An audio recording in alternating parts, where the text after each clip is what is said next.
name is William Vivian, and I will be facilitating this evening session on the future of human resource in the digital age, in the transportation and logistical sector. Okay, here, okay. I like moving around as if I'm an actor, but I'm not. Okay. Thank you for joining us. For those of you online particularly, we hold these webinars to educate ourselves and to empower ourselves with the speakers from different sectors. In the morning, we had people from the health and pharmaceutical industry. Now in the evening, we're having experts from the transport and logistics sector. We hope that the next hour and 15 minutes or so will be as informative and useful for you as it will be for us. It's always a pleasure to hear professionals who are in the field talk to academics or people who think they're academics around matters of transformation and change, especially in this era of the digital age. So this evening, please help me therefore welcome our panel of speakers who will engage us and who you will engage also online, and hopefully we can all have an evening of worthy engagements. I haven't had anyone pull out, so I have a full house. I'm very happy, even though the weather is not looking so great, but very pleased to have all our panel members join us this evening. May we have from Nikki Torres, Nigeria, David Kolade to join. Is David here? Just after I made a statement. Just after I made a statement that everybody is here. Are you sure? Can anybody check it? Because I think David confirmed that he was going to be here. Just check how far he is so that we can also include him in the conversation. Oluwagbemi from is that West Sealand International. Is this company correct? Who's right on now?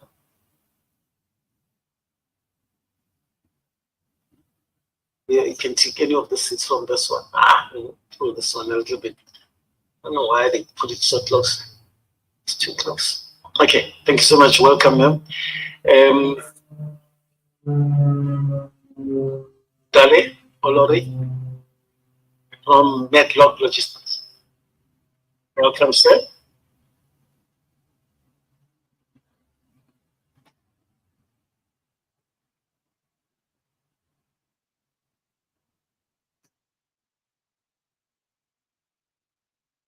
Okay.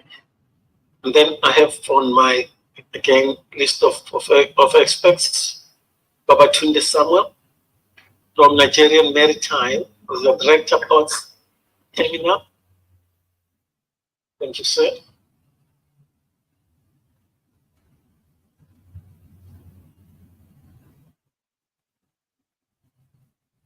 And then I have Sean Ojo from GIGL Logistics.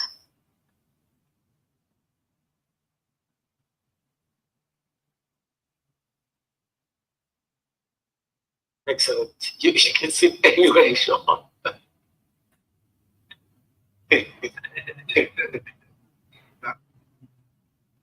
Okay, welcome to all of you. I think we will take on and welcome David when he comes through, or when he joins. For now, I think we have an esteemed panel of 4, and we will end up with 5. Hopefully, if he makes it. The session is going to be, now that there's 4 of us, I'm sure we can have a lot more conversation. I've had a panel with 8 or 10, and I always feel after the session that I did not give people enough time to talk and to engage. So at least when there's 4 of us, we are able to even take the mic backwards and forwards and engage a little bit more. This topic it's interesting, it's engaging, but also can be controversial at times. So I'm happy to take any controversies. The good thing is that I'm not the one who's going to deal with the controversies. I can throw the controversies to you. For all of those of you who are online, again, here is a wonderful panel. Feel free to engage with the questions. I'll leave the last 15 minutes or so of the session for any questions and answer session, and hopefully you can have your questions answered. I know all the time when you talk human resource, people have expectations that we are here to offer jobs. If any of you have vacancies and you don't want to use any AI tools, you just want to use direct tools today, like traditional format, we can always give you employees. I'm saying this because I've heard now that we don't employ anymore like this. CVs are written by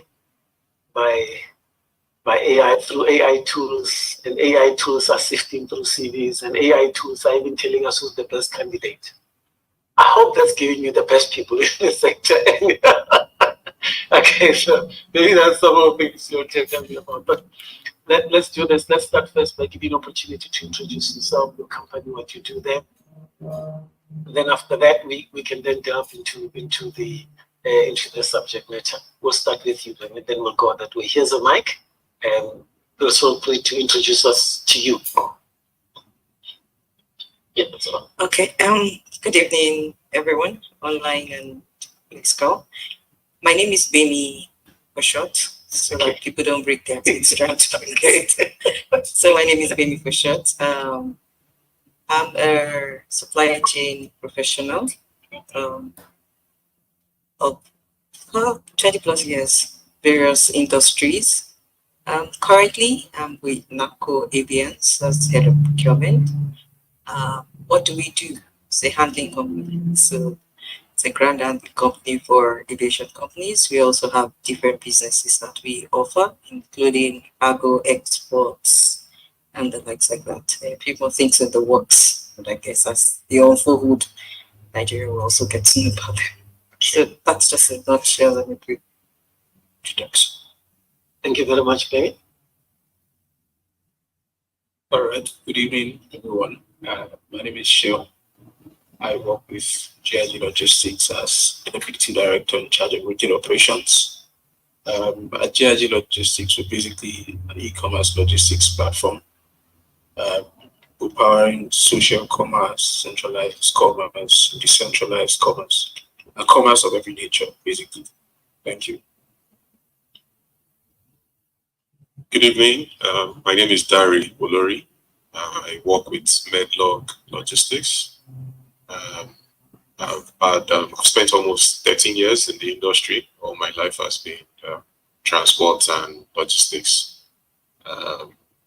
Medlog Logistics is an arm of Mediterranean Shipping Company, that's MSC. We're logistics arm of MSC. We are into clearing, we are into transportation, we're into terminal services, both bonded service, bonded terminal and batch terminal. That's basically what we do. A leading transport and logistics company in Nigeria. Thank you. Good evening, ladies and gentlemen. My name is Samuel Olabisi Babatunde. Nigerian training institution.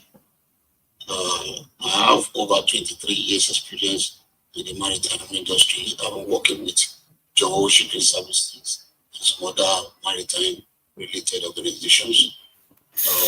I'm a publisher and I've written about 4 books to my credit. So basically that's what I'm going to say right now. Thank you. Okay, thank you very much. Let's welcome David Kolade from Nikki Taurus, Nigeria, Group HR and admin, also to introduce, to do the same just as we started. David, if you don't mind, next to Sean there, if you can receive the mic and get to do the same introduction. Welcome. If somebody will pass on the mic to you, we just started, so welcome.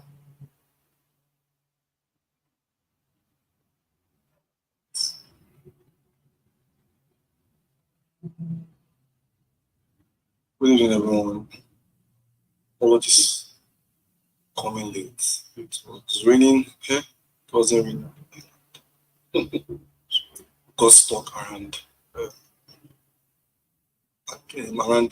Nikon Access. So by the way, my name is David Konado, the head of the group head HR and IT at House Nigeria Limited.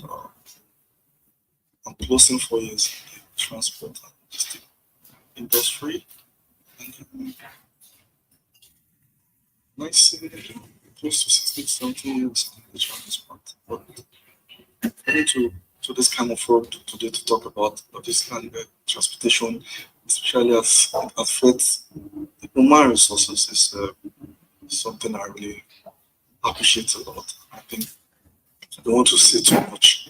Just want to allow the moderator to take it. Thank you so much. Okay, welcome. Thank you. I appreciate the fact that you managed even to swim the rain and everything else. And also the start of the afternoon now. I'm told the traffic is terrible. I'm sure you can hear with my accent that I'm not Nigerian, right? So I appreciate it when people tell me about the traffic and they say the Joburg traffic is nothing compared to the traffic here.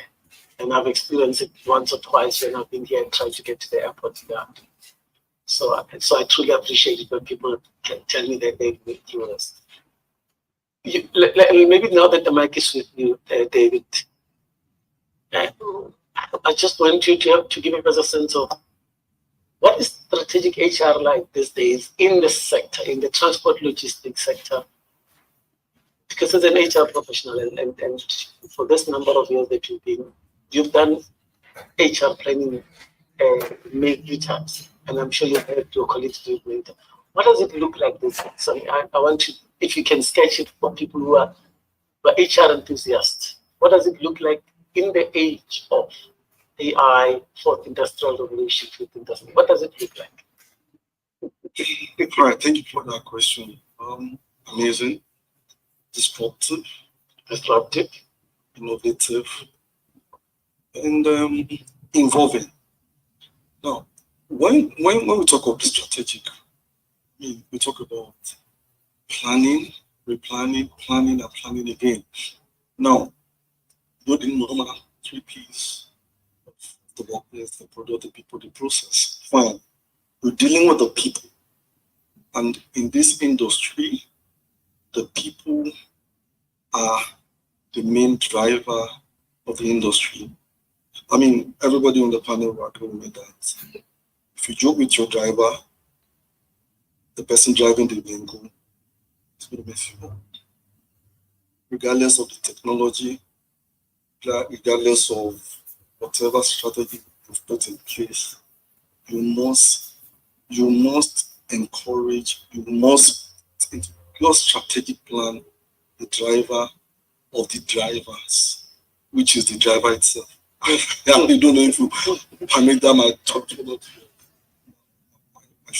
language. But key thing is this. It is evolving because technology is driving it now. I mean, for example, if you look at one of our sisters company, Shortlast, kind of look at the way they are using technology to drive the system in terms of getting booked or movement of people using the apps. But this way, I mean, you download your app, you run through the app to book the vehicle going, moving from one place to the other. And you know, as HR, you have to also bring your engagement on board, because you know any slight decision you take that will make you hire the wrong fit for your organization is going to impact your team. I give an example. I mean, this is not too good. Recently, we had to disengage somebody who came in and became not a good fit for the strategy we have in place. You want to manage the people. You want to manage a product. You don't want the process to be disrupted. And if anything comes in to disrupt your process, honestly, all your plan about engaging, about recruiting, about training and retraining, just so it's so much for HR in the industry. quite an opener for me when I joined about 4 years ago. It's a bit disruptive. Okay. Thank you so much. So Demi, I guess disruptive is the key word there that we've had. And I'm thinking now, if you put it into your space, supply chain, and in a way, the strategic HR says we can differentiate ourselves from others by doing this, by dealing with this disruptiveness, bringing these tools into the workplace. Right? Do you think that HR is still a differentiator for human resources for businesses? Can you be ahead of others in the way that you manage HR right now, or how any of the logistics companies manage their people? Can that be a differentiator? Can that be that thing that you say, people are going to come to us, or we're going to be better than GICL because of the way we manage people? And I'm not even talking use of AI as yet per se, but is it still very much that? I would say a yes or no. Okay. The logistics and transport business is still relatively, the best part of it, quite it's at its formative stage at best. And what do I mean by that? The drivers is talking about for the best part of them. I mean, yes, now we can now start saying, okay, we want to employ this particular grade of people, and okay, if we take it to, we must have a BSc, we must have an HND and all that before we employ you to come and drive. Then yes, we're now talking about, okay, how can we, from where the business, or can now start saying, okay, fine, we can now start using HR to differentiate, But I guess for the best part of it, and he's in a better position to, to also explain why, or if. I'm not sure we're there yet. So for the best part, you even have the best of the technologies. You have to think about training, retraining, helping them to understand why this is good for their business, helping them to understand how this will make their life easy. Because for the best part, they're used to the difficult life and they're comfortable with it. Right? So again, you have to, retrain, train, even those that are in the offices. Change management is still a lot of issue. So, I mean, now talking about doing that with drivers and trying to differentiate, with HR, with AI tools and all that. So that's why I said say yes. And then it depends on how the business wants to take it and what the business is looking at. And then if you now take it and look at it globally and say, okay, in Nigeria, what are the average drivers that we have? What are their qualifications? Can we now start using this to differentiate? Then, because it's going to have another different conversation. It's going to have impact on the business and a lot of other things like that. So that's why I said say yes. Okay, let's ask from GIGL, Sean. I'm not sure whether yours only, your company only employs Nigerians only, or people across the world, because I'm sure when you move goods everywhere, and you have to connect with people everywhere. Maybe before you even get to the HR space, do you find that this industry is investing a lot more in the technology that improves efficiencies and effectiveness and whatever time, reduces the time for whatever in those technical areas more than in HR? So when you look at these AI tools that we're talking about right now, is the investment a lot more in making sure that the just-in-time happens, but it's not really in HR? Or have we invested in HR also, AI tools, in your experience? All right, thank you. So I would say that using our organization as an example, I think that this is reflective of what happens in this part of the world, right? The investment really comes firstly to operations, right? So if you're going to see a deployment of AI tools, you're going to probably see it first in the technical equipment that you use, conveyor belts. If you're going to be using doing drone deliveries and all of that before you start seeing the investment in HR or in the people, right? But I think that I quite agree with what Bimi said. Adoption of AI in the industry is still at the formative stage. Because of a couple of factors. I mean, you have to consider cultural peculiarities. You have to consider the kind of people that we employ. So recently, let me give you a very practical example. Recently, we just migrated from cash-based fueling for our captains, for our drivers, captains, to token-based fueling. So you don't get to receive cash to get fuel. We just give you a token, you go to any of the filling station on that network, and then you get fuel. Right. And then a lot of them were not comfortable with that for whatever reasons, right? Yeah. For whatever reasons, a lot of them. Thank you. A lot of them were not comfortable with that. I mean, you know, they just started throwing us tantrums. Somebody gets somewhere and calls you, okay, they are not giving me fuel. This token, I'm not seeing it. You know, just come up with all sort of stories and excuses because it has almost become a culture. I mean, that way of life, the past way of life has almost become a culture, and change management is difficult. I think we're about 2 weeks into it, but they've seen that this is a business decision. I mean, they're gradually seeing that it's a business decision, and there's no going back on it. So a lot of them are adjusting. I mean, albeit grudgingly, but I mean, you don't have a choice. They have to adjust to it. So I think that the investments are trickling in with the equipment. With time, we'll begin to see the equipment in HR also. Okay. So, Dare, you even deal with, as you mentioned, MSC. I'm sure there's a lot more people now in your space that you guys deal with. My interest there for you first is more direct questions. Anything that has caught your eye.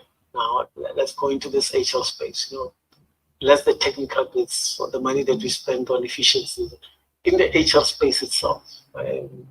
What has caught your eye in terms of the use of automation? What tools have really, like, you think have caught your eye more than others right now? We can come back and talk about the whole HR cycle, but I want something that you feel like this is, at this stage, something that has caught your eye. Okay, thank you. For me, what has caught my eyes, I would say, let me make reference to some years ago. And I like to make this reference so that you understand the difference between 10, 12 years ago and what HR is now. Right. I used to tell people that before I got my first job, I worked on literally the streets of Victoria Island, trying to drop CVs manually. You just take transport money from your dad, drop somewhere on the island, and you start walking around from companies to companies. So if you see a security personnel that likes your face and is willing to accept the CV from you, in fact, I can't even imagine what I went through, you know, and it could be frustrating sitting down at home for a while trying to job hunting and all of that. So one of the things that I think is key for me is recruitment process now and what it was years back. A lot of candidates now do not even understand what it means to drop CVs or resumes with security personnel. I'm sure if you mention it to some of the Gen Zs, they'll be like, what? How did that happen and all of that? So adoption of technology in the recruitment process, I think is one of the major for me, talking about HR. My second job, the second company where I work, coincidentally, Medlog happens to be the second company that I work. I tell people that I didn't go to the office at all. It was all virtual. How you will rely on virtual to select HR personnel, you don't even know what it looks like. You probably are just seeing his face alone. You don't know if it's, with due respect to every kind of person, you understand. But I think for me, the recruitment process then and now is something that is eye-catching for me in HR. And it has created efficiencies, I would imagine. Okay. Definitely. So we will come back to it as we bring back the mic. Dr. Samuel, you've been your history. I mean, your profile suggests that you've seen several transitions, right? And maybe even before we talk about what your people, your team, what the academy is experiencing, what you brought to the academy, but what has it been like for you? I mean, you started the shipping, whatever, at almost what, 1992, as a documentation officer, and now all of a sudden people are here and talking this. What has been the transition? If you were to really make for us, are you one of those early adopters, or did you have to struggle like all of us who were dropping off CVs at that time? Thank you. I think my own experience is quite different from all of them. One, I came into the maritime industry miraculously. I'm one of the persons that entered the industry without application, without interview, and I joined the industry. So it's a quite privilege. How did it happen? Is that your uncle who owns them? No.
Girl.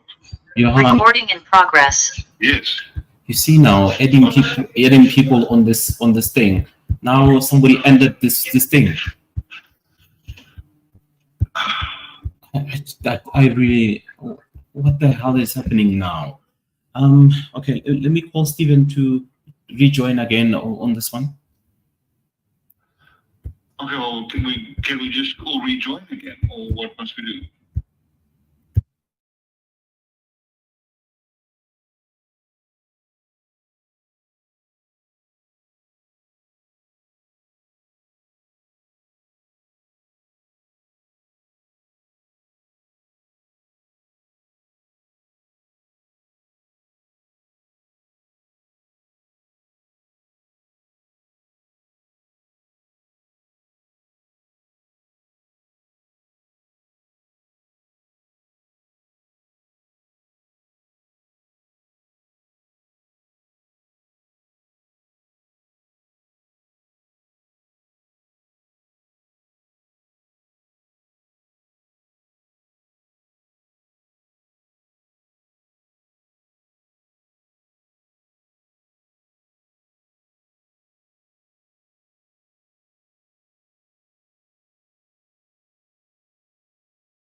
So there are a lot of roles in our industry that requires physical presence, not like some of the white collar roles like HR and the likes of finance, where you can, fully or rely on the virtual process. So based on roles, you definitely cannot totally adopt the virtual approach. You must also um, use the physical approach too. But talking about trust too, I've also had my reservations about AI digitalization as a person. And, it's so funny that sometimes my phone knows my house and it's a worry for me. Yeah, I'm worried like, oh, he knows where I stay. He knows details about me that I feel my partner may not even know about me, because virtually everything I put, it's stored somewhere, somehow, and it's interesting. Let me not use the other side. Can we trust it? Yes, we can, but we must also be very careful. Put a lot of processes, policies in place, just to to be to be on the safe side, really. But we won't say because we won't trust, digitalization, we won't also adopt it. It's done a lot of good, I believe. It's people are watching us virtually now. If I'm wondering how they would have done all of that if we didn't have all of this digitalization and the likes. We will trust it, but we also must be careful. Put a lot of policies in place to mitigate any unforeseen issues. And we will come back to the policies issue. When you spoke about your drivers, and I couldn't help but think, well, if that's the first level of technology that you introduce, even just moving from paper money to, right? If you, I mean, I know that other companies already have sophisticated tools of tracking these vehicles and knowing where I am. If I turn into a wrong direction, they tell me come back. Okay, and then people ask, why are you watching? Right? Why should you tell me where to go and what not to go? So there is a sense that there's a need for transition, especially for workers.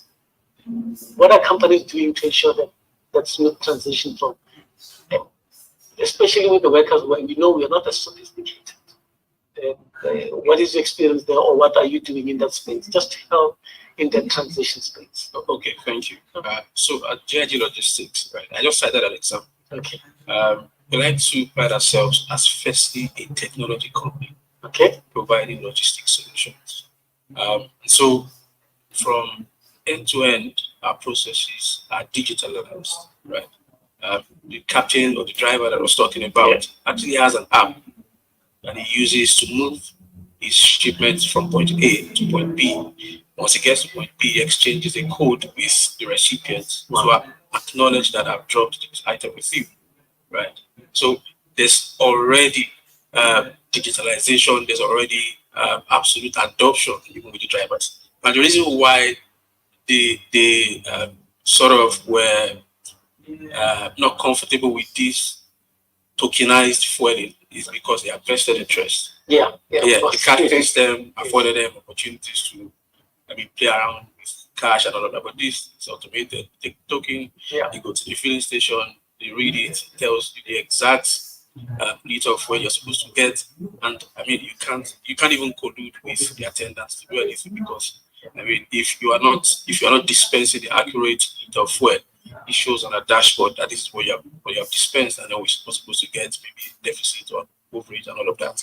So that is the reason why there was that uproar about it. It wasn't because that was their first introduction to the market. They had been using technology. So let's talk about the HR in this company then. What are the kind of challenges therefore they face in ensuring that there's early adoption? And because if it is tech, as we say, now there's a QR code to do this, I'm sure those people did not necessarily all come with a set of skills. Like, absolutely. So if you think back, what are kind of key challenges that HR faced in ensuring that this transition?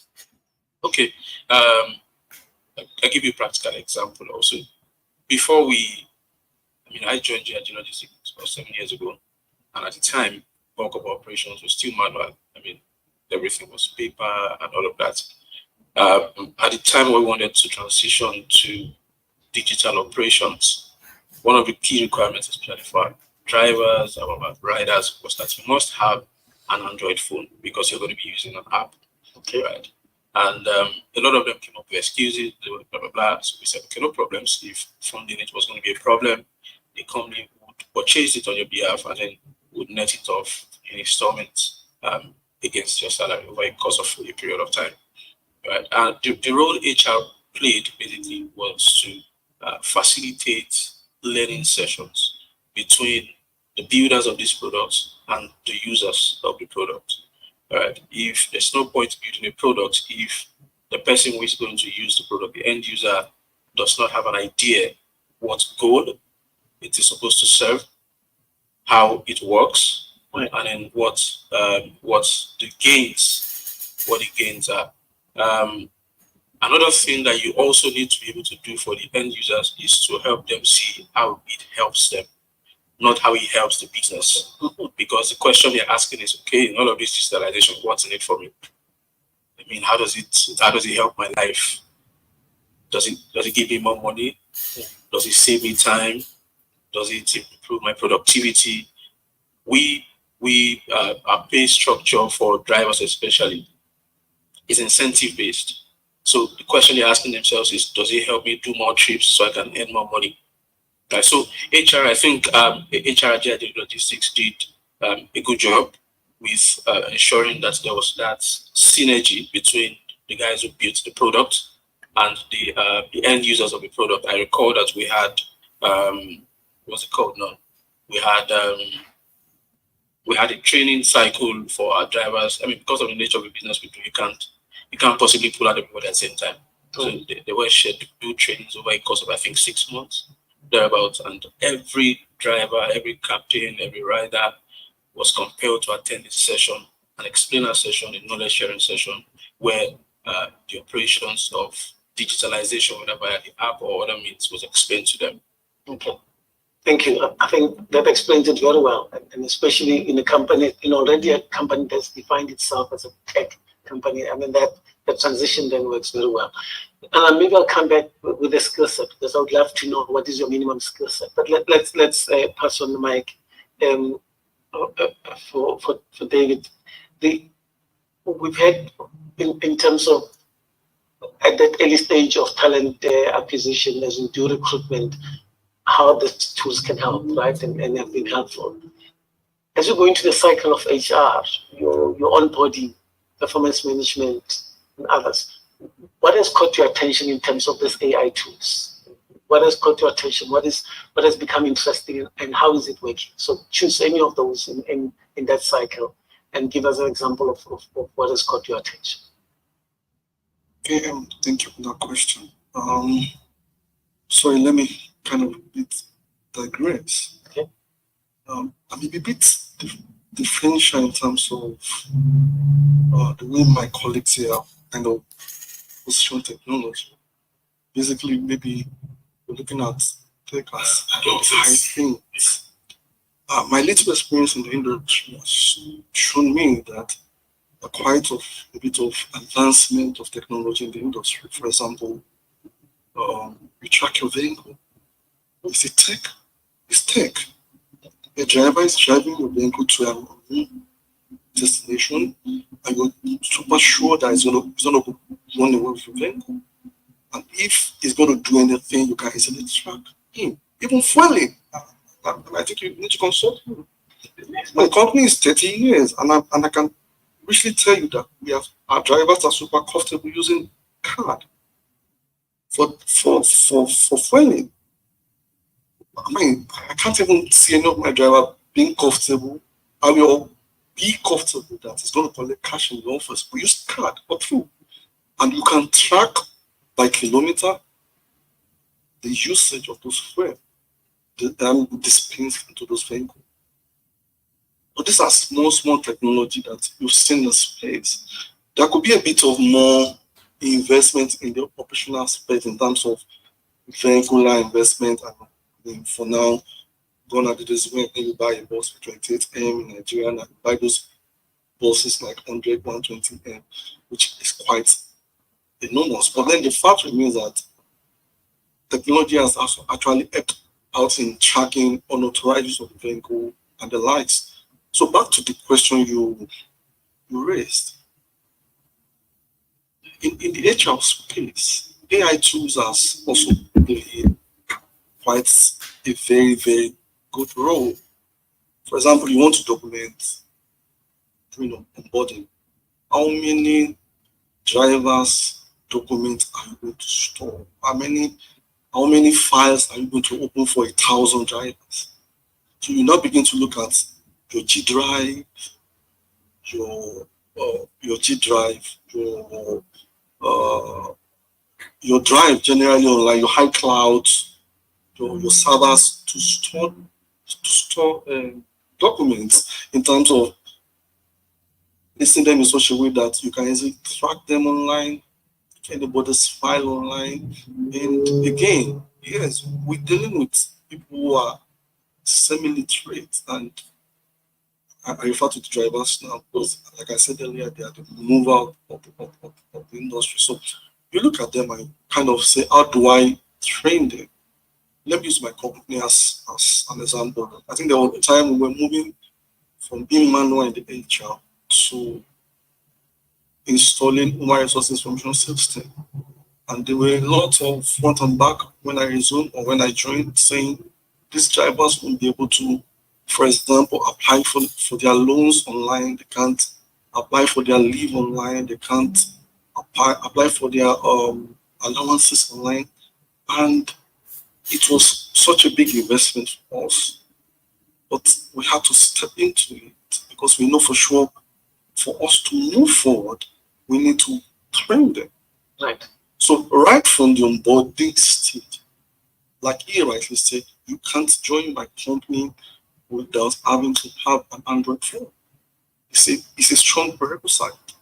So you coming in with your phone, we are installing the software and we are training you on the spot to make sure you can be able to be acquainted to the software you're using, because without the software you can't even apply for your overtime or anything. So this is just keeping we need to know air. So you can't without you having the software you can't even apply for anything. Right. Your loans, your leave, your overtime, your trips allowances, you can't. So for us it's been helpful. Fully automated. Not 100%. Okay. But at least we are getting them. Yeah. I mean I can see the 50%. So that onboarding process, as you say, that means it's happening virtually at this stage. As you're onboarding in your company. It's a two-way thing. Like you rightly said, it's a two-way thing. For example, you're employing, you're onboarding a driver. You want them physically because you have to test. You want to know their skills in driving. You want to know if they can handle some levels of vehicle. Not all drivers. For example, when I was coming out, I wasn't happy. The driver that brought me here is a heavy-duty driver, and he couldn't really manage a small car. So I had to guy, you're driving, don't drive me like you're driving a trailer. And the skills are there. And if you don't have a physical interaction with a driver at that level, you just record high frequency of accidents, and which is going to cost the company a lot. So for their level, you still need that face-to-face. Maybe at some point you can now introduce something like send your document to me through WhatsApp, Telegram, because of the cost of transportation, telling them to come every time. But that we get easily, okay, just to test if you have Android, send the document to me. But for the support staff and the likes, I mean, you can still do virtual. Yeah. Okay. All right.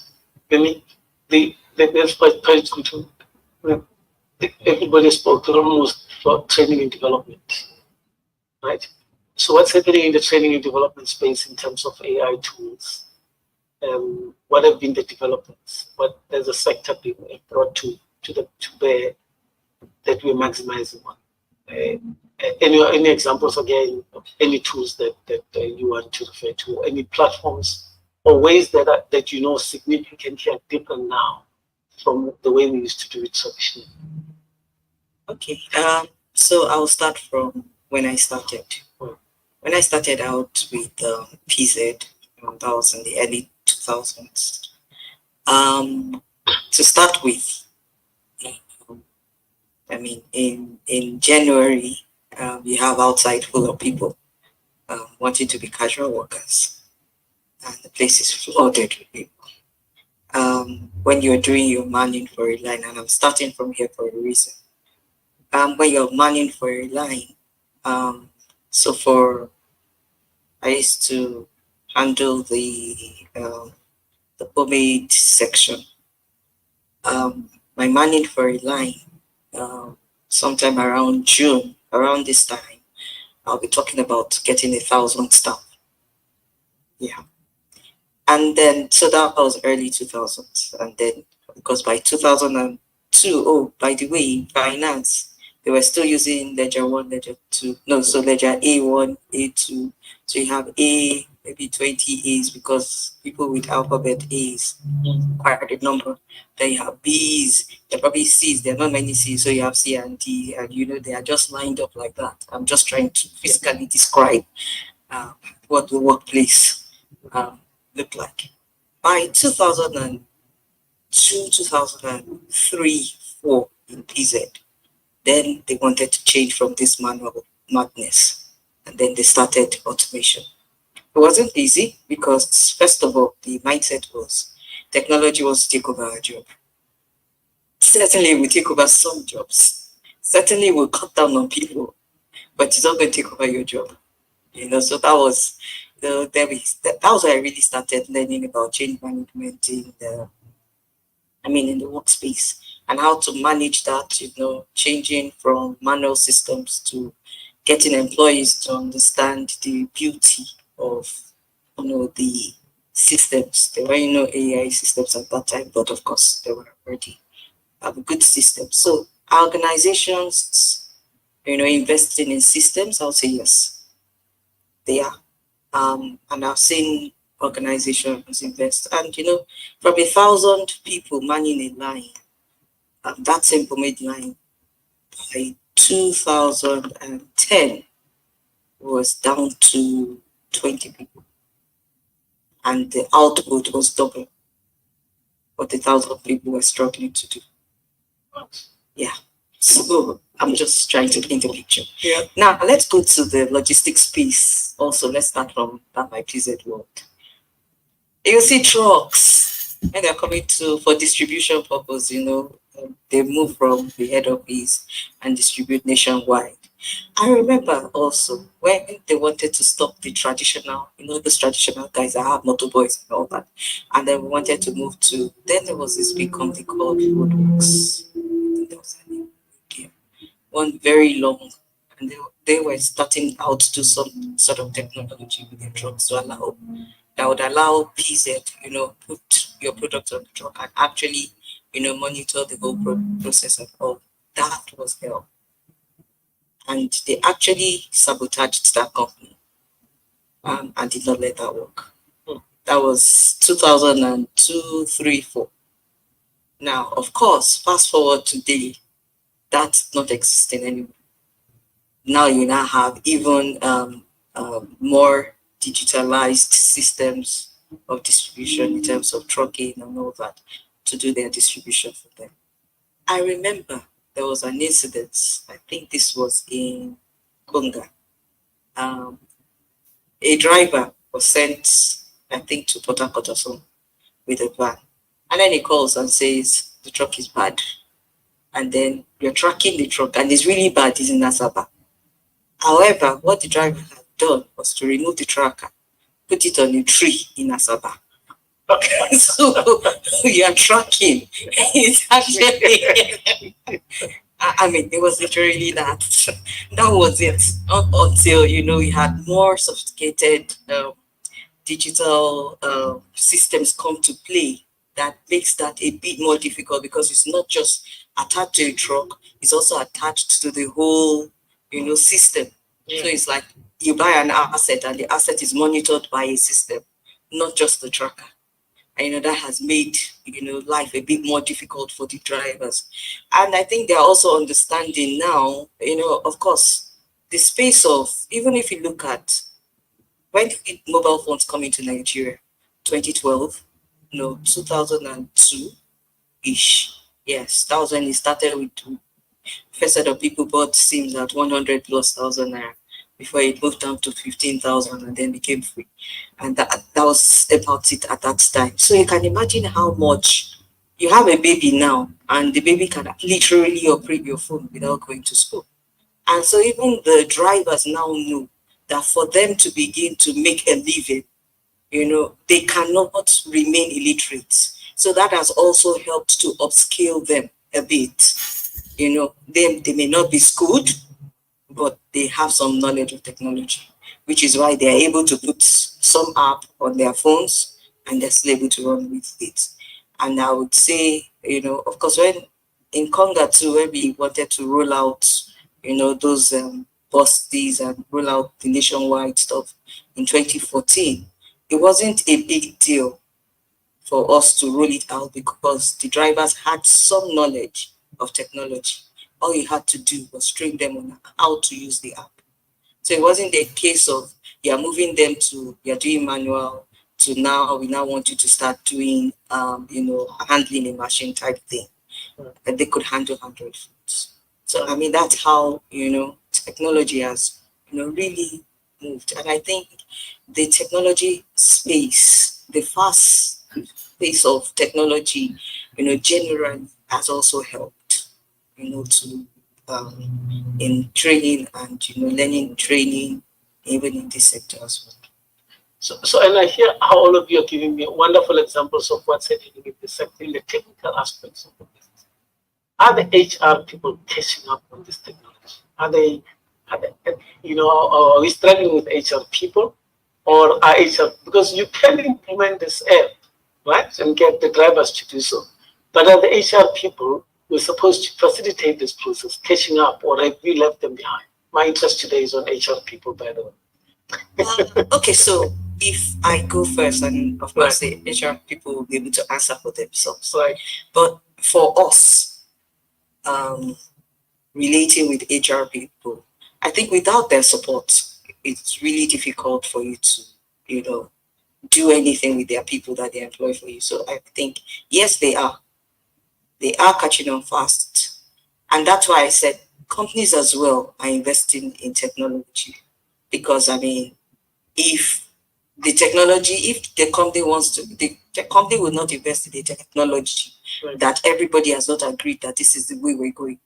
And if this is the way we're going, the first set of people that must take it and run with it must be HR, because they must then begin to employ people that will fit into this new company that we're trying to, build into.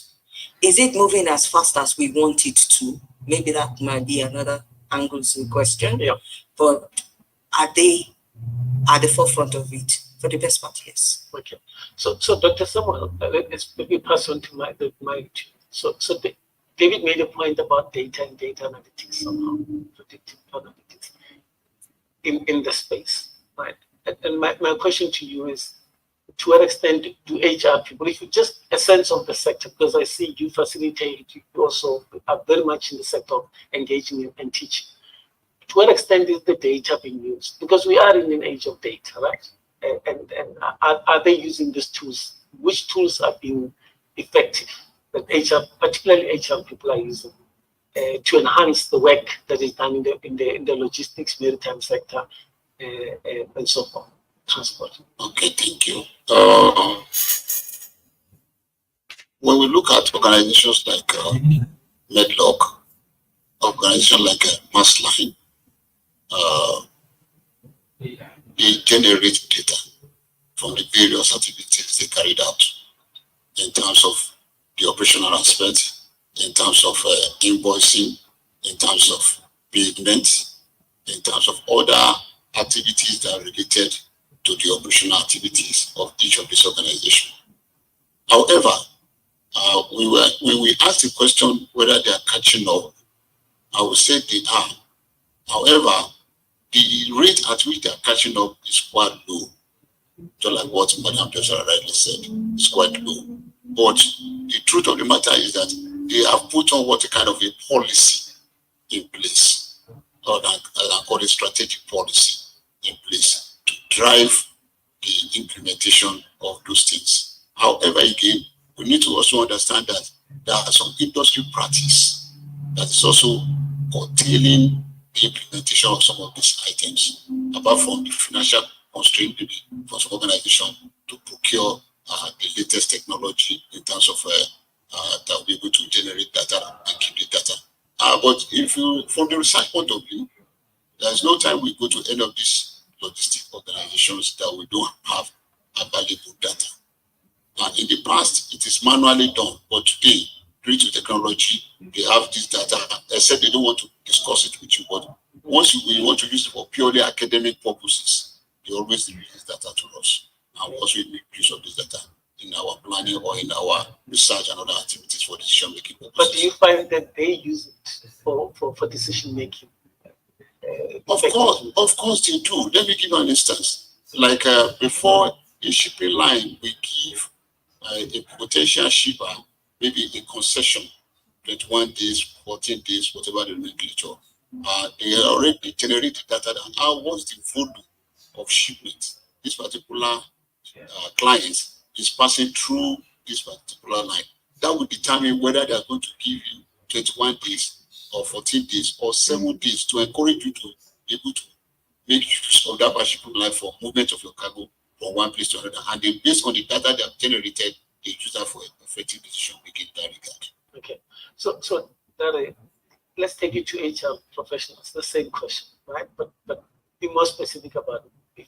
As a professional in HR, with massive numbers of people that you deal with, and with the tools that AI provides, and with the advent of COVID, you can be sitting at home today and doing all of this work and being effective. Is that happening, or have we moved away, or have we decided now this is not for the sector? AI is not helping us in that way.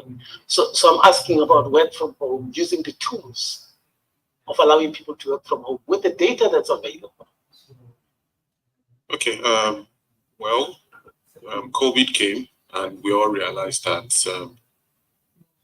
there is work from home. It wasn't new. Some companies, even in Nigeria, were already working from home. Some were into a bit of flexi hybrid kind of arrangements. and all. But when COVID came, we all stayed at home for a while. And when it came, we were also concerned about productivity. How do we get the best from people while they were at home? I was in my former company then, and I remember the first time we had a town hall meeting, virtual town hall meeting. And all my life, we've always been used to physical town hall meeting. People from the island would come around. People from various parts of Lagos would converge at the head office and would have the town hall meeting. HR would address us, the managing directors would address us. And lo and behold, we found ourselves at home, and we needed to have a town hall meeting because there was certain information that we needed to pass across. And it was amazing that we could use Zoom to achieve a wonderful town hall meeting, even at that time. Right now, it's almost a trend. You really don't have to gather people again in the office. Everything is done virtually online. Even in my current organization, we were celebrating. We had Employee Appreciation Day recently, and everybody at their various locations were listening to me. Were listening to the various, HODs appreciate their employees even without being there physically. So I think that's it's one of the good sides of technology. In terms of data, there's a lot of data in HR, like we all know. I'm usually not comfortable not understanding what is going on. I'm somebody like that. I'm always engaging my team. What do we need to do? What is not there? What should we put there? Just this morning, I chatted one of my colleagues in the office. I said, "Oh, do we have the generational divide? Are you sure it's there? If it's not there, let's ensure that it's there so that we know how to engage people based on their generation and all of that." So personally, I can speak for myself. While I cannot say that for the generality of the HR in the transport and logistics industry, but I want to know what is going on. And how do I know? Data. I would not go to the office and see. I need to look at the dashboard that gives me understanding of what is going on in the organization, and take decisions and make a business case for management regarding the understanding of data analytics as the case may be. So we're using it. Are we there yet? No. And I'm going to say we are not there yet because just yesterday I was in a virtual class, and suddenly the facilitator was in two groups. Yeah. And for many of us, we were like, what is going on? We found ourselves in various groups. We're a group of 40 something, and suddenly the facilitator said, I'm splitting you guys into teams. And the next thing is I found myself in a group, eight of eight. I was like, before we said anything, everybody was still trying to understand what that was. And we're all HR professionals. So yes, we are adopting. Yes, we are adapting. But are we there 100%? No, there's still a lot to learn. In church yesterday, for reference, there was this slido.com that the youth just use. I'm like, oh, so there's a software called slido.com. And as you're giving your contributions to questions, it was displaying on, and there are so many that we can use in the workplace that HR can adopt, based on various processes, based on engagement and all of that. But it's a gradual thing. 2010, I remember this quote from somebody. He said, this is the end of the business as usual. That was Brian Solis in 2010. This is 14 years after. And is it the end of business as usual for many organizations or industry players today? Maybe not, but it's a gradual process, and we'll get there. Okay. So Sean, you spoke about the farmers market. Have you seen, or is that the airport at the that helps them manage performance. Because of that, as part of that journey, performance management is critical, right? And it leads to rewards. And we know that once people are rewarded effectively and all of that, then we get organizations themselves perform. So what is in that space? Let's just talk performance management a little bit in terms of AI. Has it shifted or not shifted? All right. Using GIG logistics as a case study, I think that it has shifted. The app I'm talking about allows for our captains to see what they are going to earn or what they have earned at every particular point in time, and the potential that they're able to earn by the end of the month. So Potential. yes. Wow. So if you're leaving point A to point B as a captain, the app tells you that your turnaround time is so number of hours, and the business has built the app in a way that if you meet up with your TAT, you get a small incentive, right? So that's a way of incentivizing productivity and performance via the app, right? So you already know that I'm leaving Lagos for Abuja. My TAT is 36 hours. You don't need anybody to call you on the road not to spend 1 hour gisting with your colleagues or whatever it's, because you know that if that happens and you don't meet your TAT, you're not going to get anything at the end of the month, right? And at every point in time, you can track your earnings till date. You can go on the captain's app, we have where you can see how much money you have earned till date. So basically, in quotes, your destiny is in your hands. Right? You open your app and then you see what you have. This cannot foot my bills this month. I need to do more. Okay. So that helps you. That helps your productivity. That basically just helps your performance. Right. So we set objectives, we set targets. Absolutely. And the idea is there's a tool that's going to help you. Yes. Have you been able to embed things like coaches or mentors on that system to support, basically? Because I would imagine every employee, including the captains, need people to support them, to guide them, and sometimes to say this is not right, that is right. Okay. Are you there as yet? Yes, definitely. So we have we have a team of people who manages our captains called the Captain Relations Team, right? They have all kinds of things, toolbox meetings where they discuss about what they should do, what they shouldn't do, interpreting road signs, safety talks, defensive driving, and a couple of other things. And another thing we're doing is that we found out a while back that captains seem to be more receptive of advice and instruction from their fellow captains who are senior captains. So these are people who have been in the business for probably from inception, right?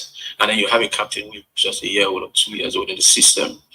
They tend to listen to the senior captains more than even they listen to their captain's relations manager. So if their captain relations manager tell them, like, this guy has come with this. Yeah. So seniority will come. Yeah, so it comes with the air of management. But if a fellow driver who is a senior captain talks to them, so what we have deployed now is we have senior captains, right? Through we dispense information, policies, instructions. Of course, that's not discounting what HR and learning and development are doing. Right. But even HR and learning and development are working through these people to get the captains to comply. Oh, that's interesting. All right. I know I'm running out of time. I'm almost 15 minutes before the end of the session. Let me, and I still have to take questions online and in the room. David, let's ask this. Has this improved the quality of life? So I'm sure as HR people, for those who are in HR, we're interested in the quality of life of our staff, right? Right? So has this done so effectively in this particular sector? If there's any evidence to show, please share with us. I think for quality of life is still a bit challenging. Challenging in that you want a situation where your key driver, who is a driver, enjoys this quality of life after the work. I mean, what we try to work-life balance. But sometimes you see these guys on the road for 2, 3 days.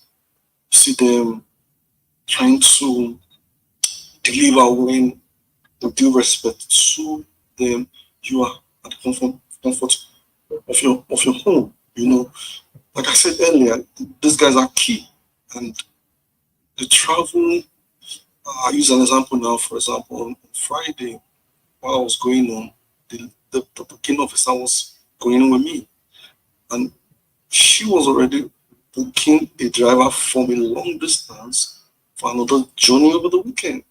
And as the HR, you tend to want to feel for them. Are you getting? I mean, we're trying to for these guys out of their rest. So, but what we've done is one, because everything is not about money. We have to also look at safety, especially with the current situation, security situation in Nigeria. We have to also look at safety.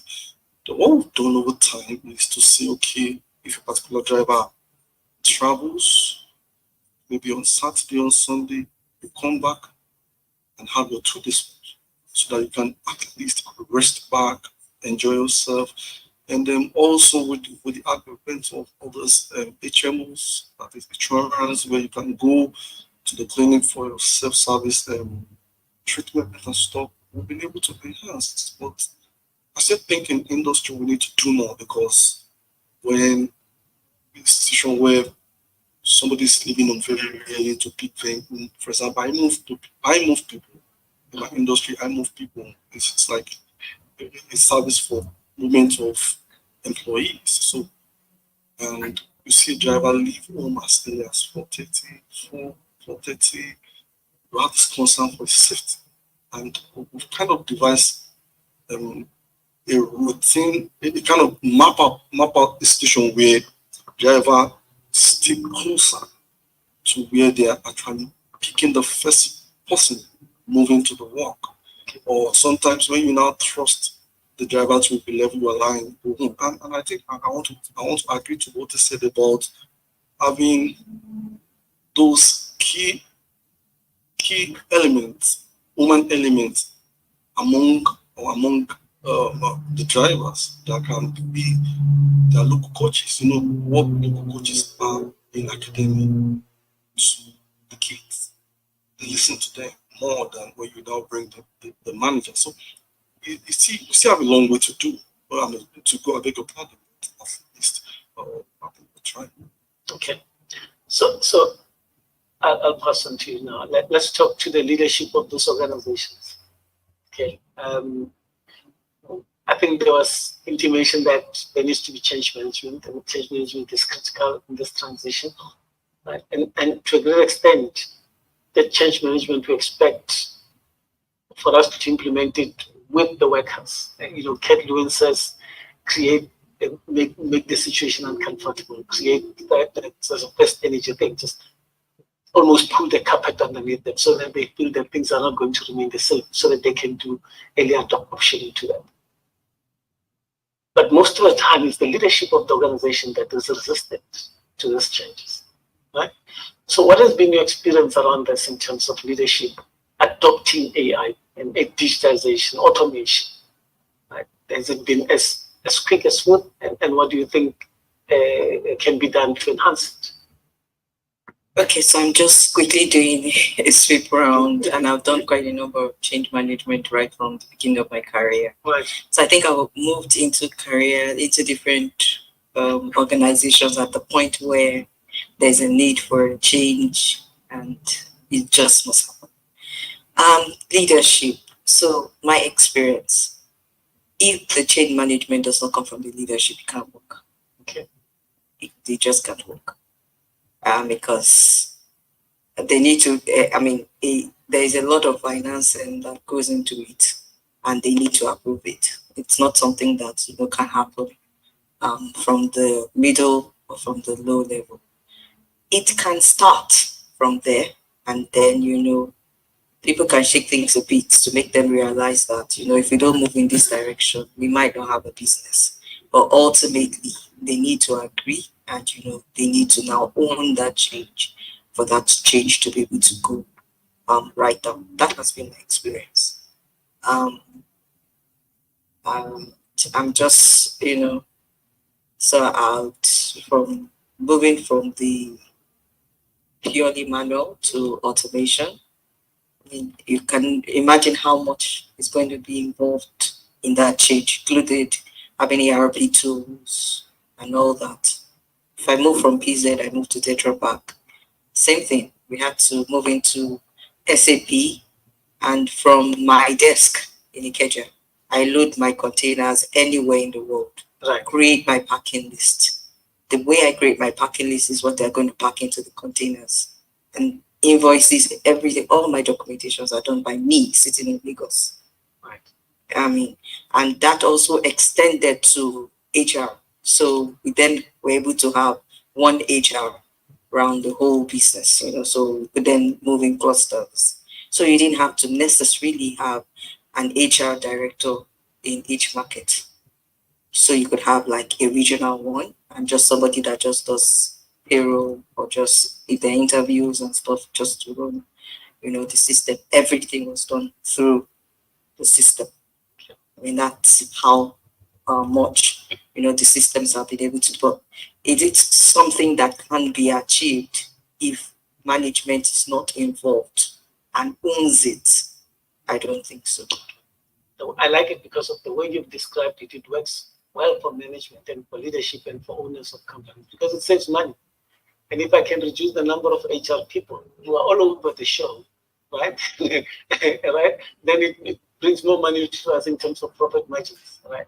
So I would imagine the leadership of business actually also driven by that aspect because there's money associated with it. But you're right, change management starts with the champions themselves who are the leaders. They invest in the business, they invest in the technology. We're likely to drive this much quicker and faster. The other during 2020 it was possible by external circumstance. So they didn't have a choice. The mindset was pushed by that. Okay. So I like that response. I've got 10 minutes to share with the people in the room and those who are online. If there's any questions that you'd like to ask, is that online? Okay, let me put on this mic and then so that we can then. It's just for the people online to also be able to pick up your question. Thank you very much, sir. This is from Tunde from Instagram. He says, in your view, what is the future of the logistic industry workforce in Nigeria with robotic delivery being created? With what? The last part? Let me take it again. In your view, what is the future of the logistic industry workforce in Nigeria with robotic delivery being created? Robotics, I missed the word. Is there another question on that? Okay, let's ask now. Who will take that one with robotics? All right, robotics. The next one is from Susan from LinkedIn. She says, with AI taking over everything, would this reduce the need for HR personnel and workers with time? Okay. Take the third one. All right. So Tara will take that one. This is from Owen from Facebook. Owen says, will AI replace the need for humans in logistic industry ever? So it's the same one. All right. Let's see. Okay, let's do this and then we'll pass on to the question. All right. For robotics, I'm going to talk in the context of Africa, only Nigeria. We are still not there at all. We're still not there because we still have a lot of gaps in the industry. One, the manpower, not there. I know a lot of people are trying to move into tech, to coding, and the likes, but we still don't have the requirement for this manpower supply in Africa, and this is the big concern. It's a big concern for us. Then we now come to the tools. I mean, now Tesla is doing wonderfully well in terms of trying to build driverless cars and the likes. And we're still not there in Africa. Recently, we did a research in my office trying to see if we can get where we can actually convert our fossil fuel vehicle to CNG is still a big challenge. And we are talking about robotics. Then the connectivity. Yes, we have the connectivity. I mean, before you know it now, somebody can just cut you off your ISP and you start looking for internet to actually be able to move items. I mean, I can't imagine even on my phone, a big telecom in the last 30 days, I've not been able to resolve my ability to browse. So you now subscribe to that to move items in terms of using robotics, using drones and the likes, and you just suddenly find your drone in a lagoon or in a tunnel. So we're still not there. But I think it's also even in terms of government policies, everything. But who's supposed to make that investment? Is it government or is it you in the industry? So it's a two-way thing. If you don't have an enabling environment, you won't invest. Okay. I mean, for example, look at what has happened in some other industry in the last few months, where suddenly a particular policy came up, and all of a sudden all my profits wiped off. Would I want to test the mode where I can bring 10 naira and all of a sudden 10 naira becomes 0.5 naira? So you see, it's a two-way thing. The policy brings the investment. The investment help reshape the policy. Right. We see nothing. Okay. All right. So maybe then we'll pass it on to the other side for the HR question. Okay, so I just want to add to that. I remember when we were trying to see how we can deliver faster online orders, and then we decided, okay, how we should try drones, and then we just imagined putting an iPhone on a drone, so from Isolo to VI, and we asked ourselves, really, he will probably end up in Mushu. The drone will get there, and that's for sure. So again, will it happen?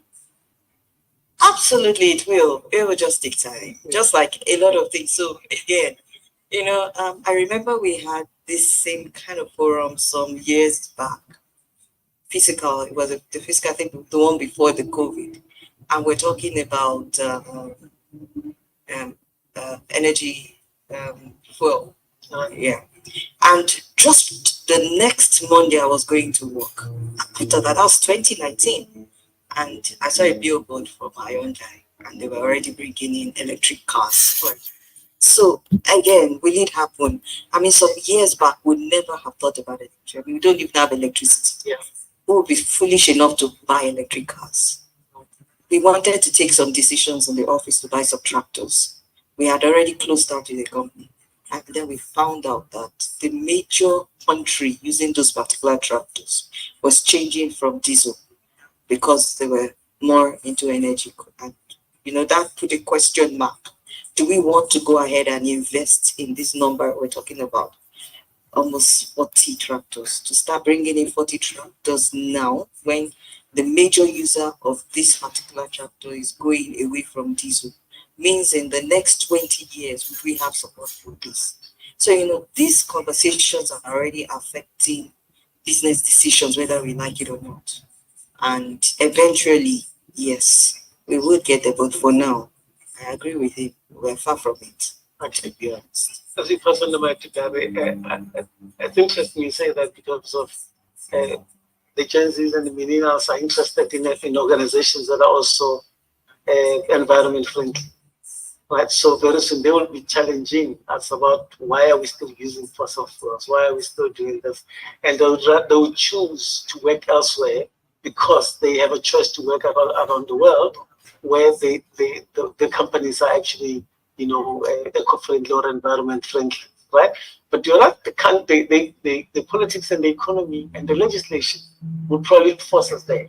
If we wake up tomorrow and the government says, no more this type of fuel, but this, whether you like it or not, you have to start planning for it. So somewhat that policy environment becomes critical.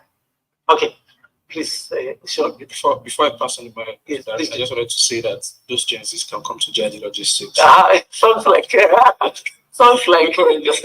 We currently use electric vehicles to deliver parcels in Nigeria. Yeah, but then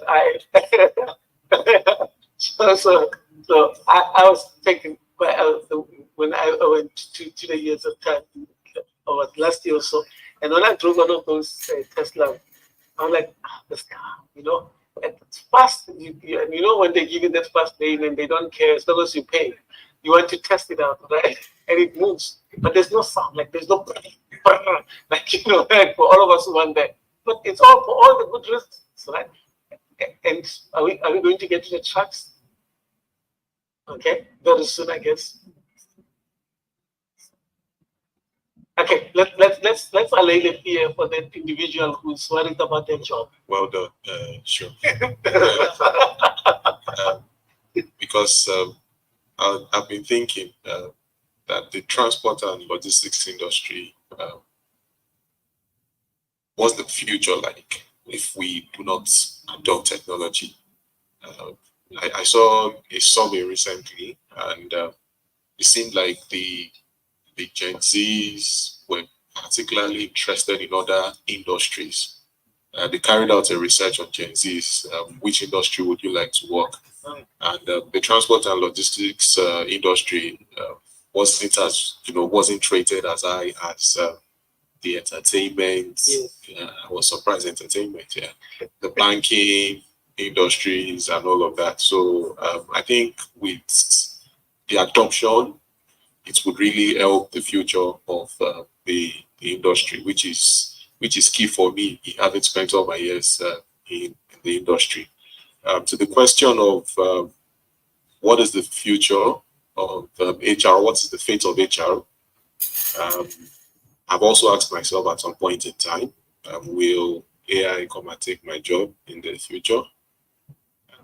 It hasn't yet. I asked myself this question like 7 years ago.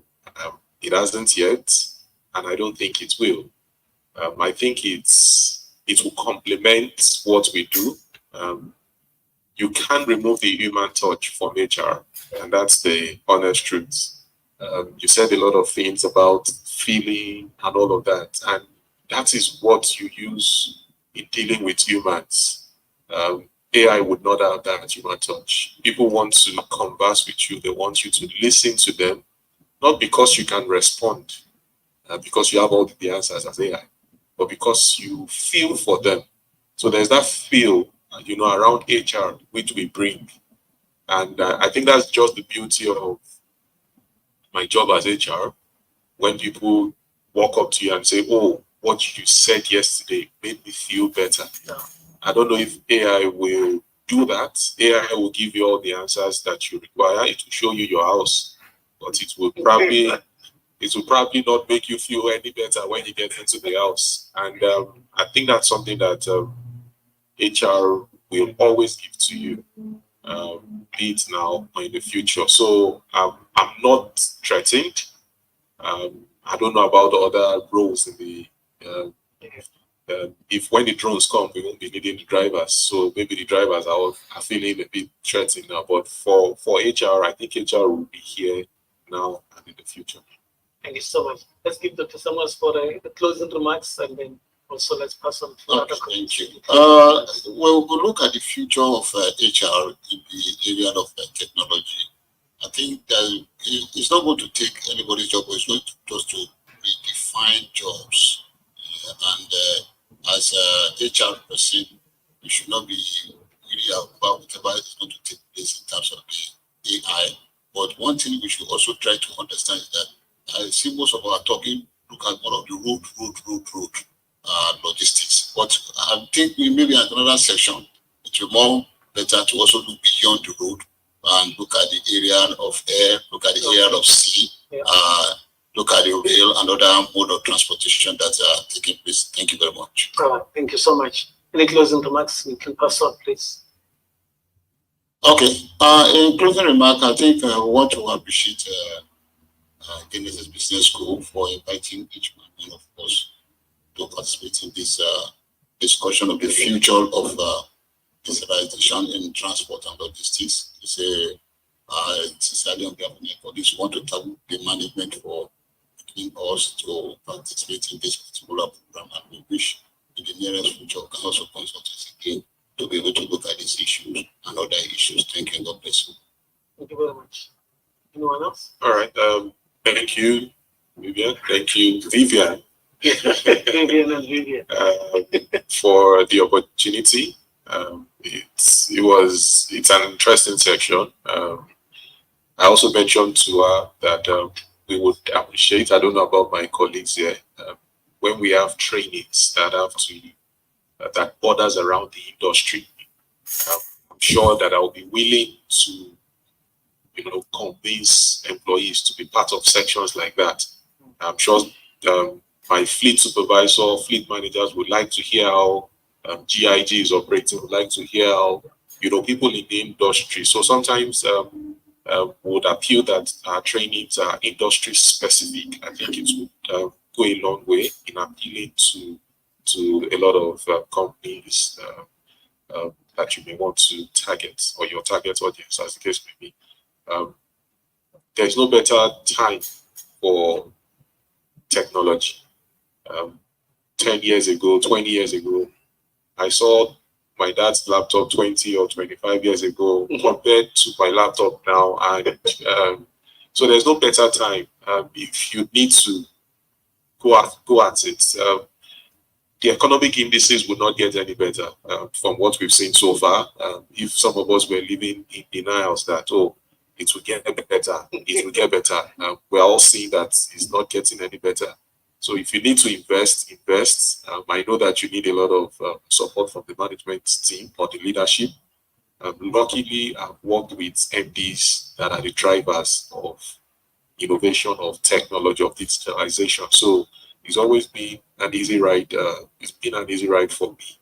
But there's no better time to adopt technology than now. Yes, it has the good and the bad, which we must be wary of. But let's just make the thank you, Regenesys, for the opportunity. Thank you very much. We make the move now, and we know that the benefits are there. Otherwise, we know that we have case studies of companies that never took up the opportunity to change in the cell phone industry, in the telecommunication industry, and what happened to them. So to safeguard or future-proof ourselves, we gotta get onto it right now. Thank you very much, Sean. All right. Thank you once again for the opportunity. My closing remark will be an offshoot of something that Baby mentioned earlier about leadership being the drivers of change and change management. While I quite agree with that 100%, I also think that for the HR profession to continually be relevant, right, HR also must begin to see themselves as drivers of change. So it is not all of the time that innovation will come from the top, right? It will not always come from management, right?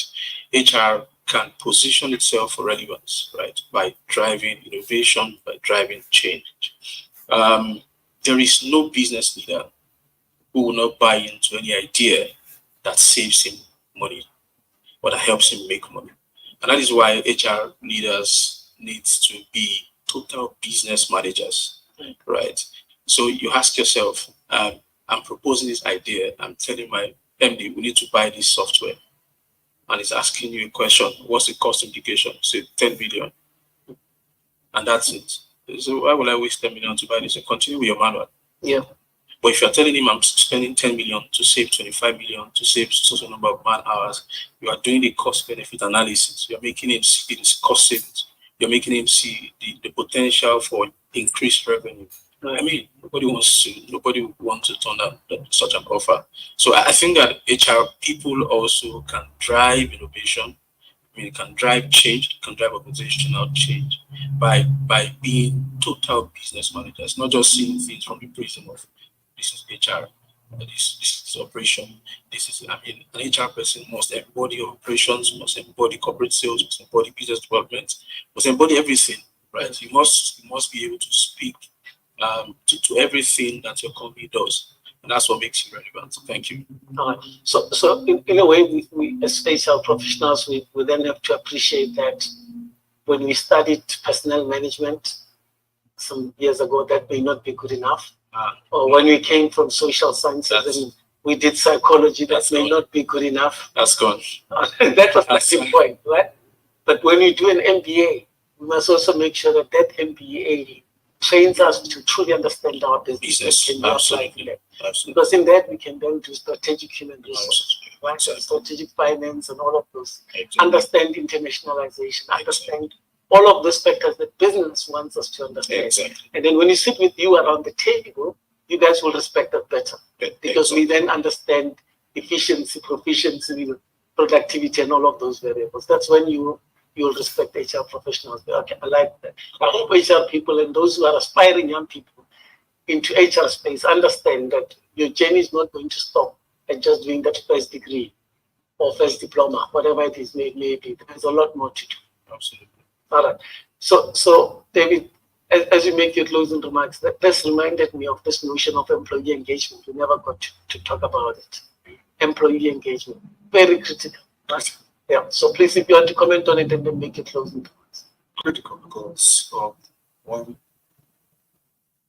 would business survive without knowing the mind? Right.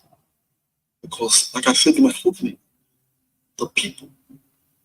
Before, when I was starting my HR journey, I used to think the process mattered most. But over time, I've come to realize that the people first. We must continually engage our people. My driver is sick, I must know. My subordinate is sick, is not feeling fine, I must know. Now, the key thing again is for us that we deploy, for example, manpower to a third party contractor. Engaging your guys will make you get faster information. But if you create the gaps, you don't have anything. I don't know, maybe is tomorrow going to take me off a particular client I'm having. But if I speak very well to my guys on the feed, engage them, bring them closer to me, throw some cards to them, you tell me it's already in my feed, and I was weary. And that has actually helped us in the industry. But we must, it's a no-brainer, we need to engage. It's a no-brainer. HR must continually fine-tune their engagement mechanism to be able to get to the heart of the business, to the mind of the employees, and to even understand the product better. Because if I engage my employee, if I even engage my stakeholders, my customers, I may know what I'm doing, why I'm doing it. Is it the reason? Is it the right thing I'm doing for them? Am I doing the right product for the right people? You know, that kind of a thing. So you can't underestimate. And on my closing, I think you said my mind. Seriously, HR before was operational, administrative, but I don't think those can really survive in the industry. And you have to go to strategic. I mean, sometimes when I tell people that the first job of an HR is in the market, they think sometimes I'm crazy. And you, as HR person, must know your job is in the market. One, how do I hire the right person that will give me the right sales in my company? How do I know the person I brought in is going to double up the revenue? So, you know, all the stuff HR is actually captured from my mind when it comes to that. And again, finally, I don't think the organization for also having me again. I think this is my third. I think, like Darius said, we need your training calendars. I'm sorry, I'm not casting anybody. I think a couple of times I send emails for training calendars. I don't get response on time. We value training. I I tell you, some of your competitors will done quite a number of trainings with them, even this year. I want to work with you because you've taught me sometimes, even when I was here on the island. So please help us to help you. Okay. Thank you. Don't worry, I'll put a chat box or a robot to start responding to you. Now that humans are failing me, I can hear them. So your closing comments, employee engagement. We've heard. I think we've heard about the people. HR is not going to lose their jobs. There's already a level of technology. And one thing I forgot to ask was about the regulators themselves of this industry, as to where are they in so if you can if you can throw a comment there as to where the regulators are with this transformation that you're talking about, but and then also make your comment. Sorry, I had to throw this one at the end. No, it's fine. And it's fine, and I'm laughing because, like I said, I work in NACO, and so I work with the regulators. Right. And yes, when they say custom has systems, it's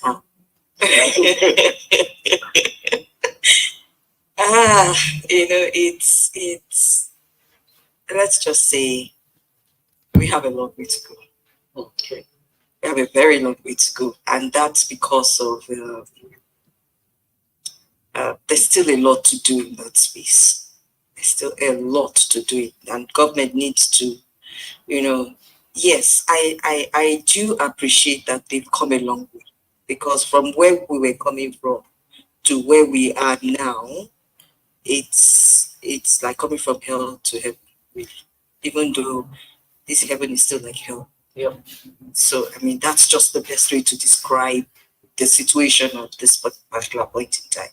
Will it get better? If it could go from where it was before to where it is now, it certainly, will just take another person that decides he wants to be radical to come in and then, move and make the changes that would then help the regulators to help the business. Because right now, the majority of the problem, and I speak for the industry I'm in, the majority of the problem that we're having is with regulators.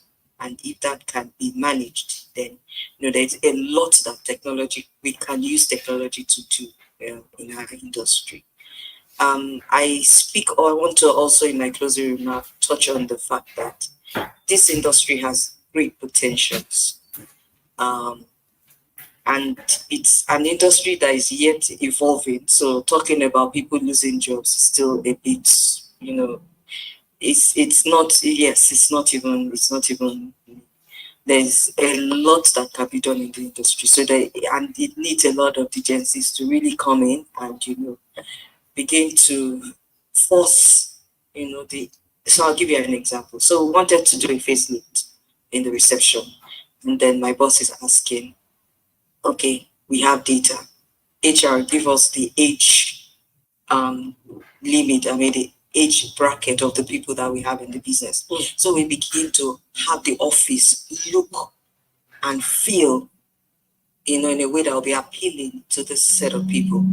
For instance, some other people have in their reception a keyboardist playing in a very serious, tense environment. And, things are changing. So, there is a lot. I remember in Conga, we wanted to bring in and wanted to rework the whole warehouse where we do pick and pack within 10 minutes, with the aid of AI, which is also very possible and which is a space that is available. So there's a lot of room in this industry. There is quite a lot of potential in this industry. And it's not an industry that people are going to lose jobs yet, but it's an industry that people are going to come in and grow, to whatever they want to, by virtue of how they contribute. So, and I really do want to appreciate the company for the organization for having me again. I think this is my fourth time of So much. Yeah. I think if we can dream it, we can make it, and we can achieve it. And as I appreciate all of you for your inputs, and as you spoke, I couldn't help it but reflect in my country about where we are with some of the things that you raised. And one of the things we struggled with was with the ports.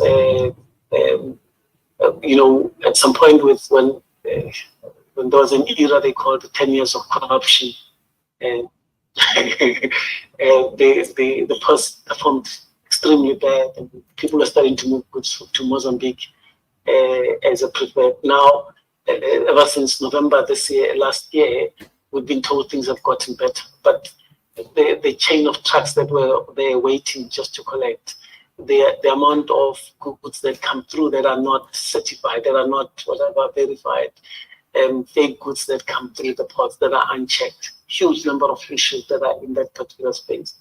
Our rail industry, we went through a process where we tried to actually get even rail to move from where the ports are, right inland, and it hasn't worked, and it's taken years. For some reason, the truck industry still wants to be there, the trucking industry, and we're not sure whether this is just a tap war between those who are doing rail and trucking. There's diversity issues in the industry. In South Africa, I'm not sure here, but you have issues about that workers who actually go to Zimbabwe and Mozambique who have to also come to South Africa. So where do you employ your workers from? If you employ them from South Africa, South African people complain that they don't get jobs, and you're giving jobs to Mozambicans and Zimbabwe. And then they ban the trucks, they ban the goods. Right? Now, but when the South Africans go into these other countries, and then they can't come out, because now, why are you bringing a South African to deliver in Mozambique? So almost you must get to a border and get a Mozambican driver to drive in Mozambique, come back, and then a South African driver. That's not right. So diversity issues that you're finding in the sector are and this is also around geopolitics, diversity within organizations, the age gap that is happening right now with millennials coming in and saying, well, we can't work for companies that are not ethical. We can't work for companies that are not environment friendly. We can't work for companies that do not recognize that we would like things to be done differently. No HR, I don't have to be in the office. They study logistics and they say, and we understand the best of technologies, we have degrees. Why should I be in the office every day under this current circumstance? Right? So very interesting dynamics that are happening here. The employee wellness, I mean, if you move from that app and you say, I could press on that app when I'm stressed out, and I can talk to a psychologist or a counselor who can just calm me down and tell me it's going to be okay, right? Isn't that the beauty of what this tech should be able to do? Because this environment, this work, is very stressful. The reality of it is people are on the road for too long. They leave their families for a longest of time. And therefore, to create that work-life balance and employee wellness, there's so much we can do. But technology is supposed to assist us to actually do those things. So investments, as you say, in this space can take us very far. Now, I've had this with, and this will be my closing remark, that I've had this with that we still have a long way to go, but we're not there yet, And I think as long as we've taken a step in the right direction and competition is doing something about it, I'm sure we will push ahead and make it better, right? So with that, I would like to say thank you for really participating this evening. I hope that people online and also those in the room have benefited from this session, have learned something from this session, that maybe 3-4 years from now, when we actually say, where are we can actually talk something different. We'll probably be too digitized that we might all be worried that, we're starting to lose our soul, right? So maybe you might want to come back and say, have we lost our soul, right? And hopefully we don't get there. But let me take this opportunity certainly to thank every single one of you. I'm going to ask our country manager, Vivian, to do the pleasantries and appreciate you this evening. Thank you so much from me. Thank you and appreciate you. Thank you. Your bets. Thank you very much, everyone. I want to use this opportunity to say thank you to all our guests present here and those online. We appreciate you for joining us this evening, and to our amazing and esteemed speakers, we thank you very much for joining us, honoring our invitation this evening. I know that each and every one of us have busy schedules, especially in the rain. Dr. Samuel came all the way from Apapa in the rain. Thank you. We appreciate you. I do hope that each and every one of us have learned something new. I have. Your immense wealth of contribution is amazing, and we very much hope that, yes, we know that with the future of AI, our jobs are still very much in safe hands. And to the insights I got from Gary, thank you so much. It's been work in progress, trying to create specific, industry trainings, something that we're looking at rather than the traditional generic ones that we currently have on our calendar.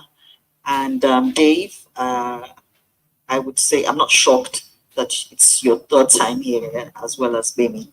And as much as you've mentioned that you want us to do business together, we're very much open. We want to embrace this partnership of ours. And I can assure you that you surely hear from us almost immediately. Thank you very much. Thank you, everyone. And on behalf of Regenesys, we'll have a little token for you. Benny, please. Thank you for coming so much. The picture. Dave, thank you for coming.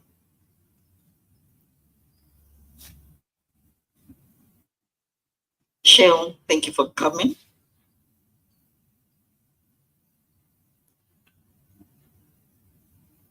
Larry, thank you so much.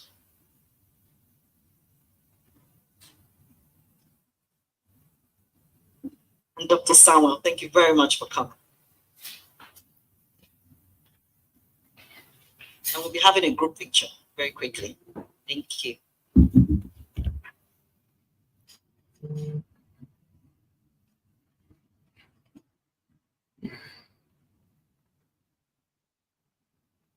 The snacks have arrived. They are downstairs. And unfortunately, guys, we'll blame it on Davito getting married around here. They've started blocking the roads.